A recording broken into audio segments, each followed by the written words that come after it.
ba yan, mahal? Kanina pa ako kumakatok. Ay, naku, Kanina ka pa pala. tulog dyan. Nakaduyang ka pa talaga. Bakit naman sa duyang ka nakasakay? Eh kasi yung karton ko na basa eh. O bakit naman nabasa? Eh, naihiyang ko. Ha? 45 years old, umiihi pa sa higaan? Ba't naihi ka naman sa higaan? Alam mo naman, puka mo na. Pagod kasi ako kahapon. Bakit? Anong ginawa mo kahapon? Eh, may buhos kasi kami. Kanina naman yung duya na ano mo. Sa pamangkin ko yan. Eh, wala na yung ano ko, yung higaan ko, kaya dyan na muna ako nahiga. Buti naman pumunta ka. Kala ko di ka nababalik kasi 1 linggo kang hindi nag-text. Hindi mo rin sinasagot yung mga tawag ko. Ano ka ba? Alam mo namang hindi kita matitiis talaga. Ewan ko ba bakit talagang kahit pilitin kong hindi pumunta dito, talagang pumupunta ako. Salamat naman at bumalik ka dito. Alam mo bang birthday ko ngayon? Alam ko. Kaya nga dumiskarte ako ng pangregalo sa'yo eh. Talaga may regalo ka sa akin? Oo. Talagang pinagandaan ko yun. Mukhang umaasenso Eh, syempre naman. Ay, sandali ah. Bibigay ko sa'yo ito. Talagang nag-abala ka pa sa... Oo naman, syempre. Di ba? Wow! Yan talagang para sa'yo yan eh. Alam mo ba, sa lahat ng mga naging ex ko, naging girlfriend ko, ikaw lang ang bukod tanging niregaluhan ko. Ganyan kita kamahal. Wow! Ba't naiiyak ka?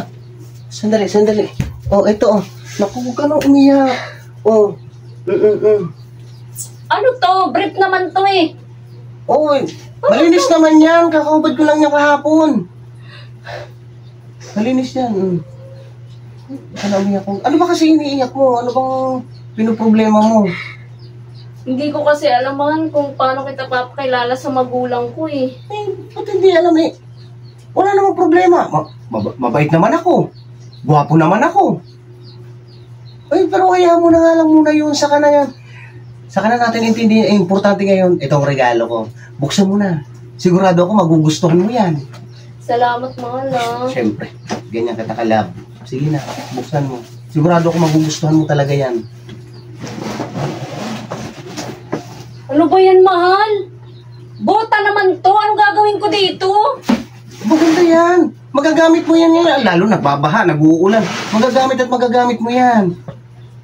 Parang ang dumi pa ata.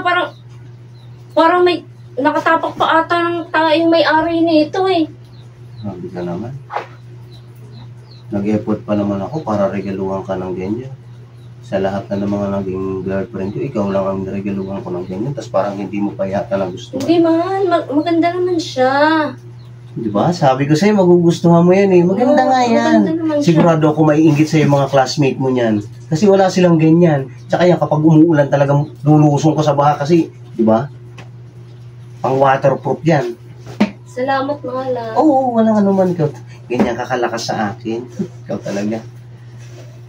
Parang amoy patay na daga. Ah, dyan yan. Sa kanal kasi sumisingaw yung kanal dito. Alam mo naman, malapit kami sa creek eh. Parang ikaw naman ata yun. Grabe ka naman, Mal. Naligo naman ako nung alas 4 nung Martes. Hindi ako yun. Dyan yun sa Martes kanal. pa. Dyan sa kanal yun. Ah, wait lang mahal. May sisilipin lang ako dito sa labas ha. Saan? Oh, sige, Oo. sige. Hoy, Mahal! Kala ko, ba't tumakbo?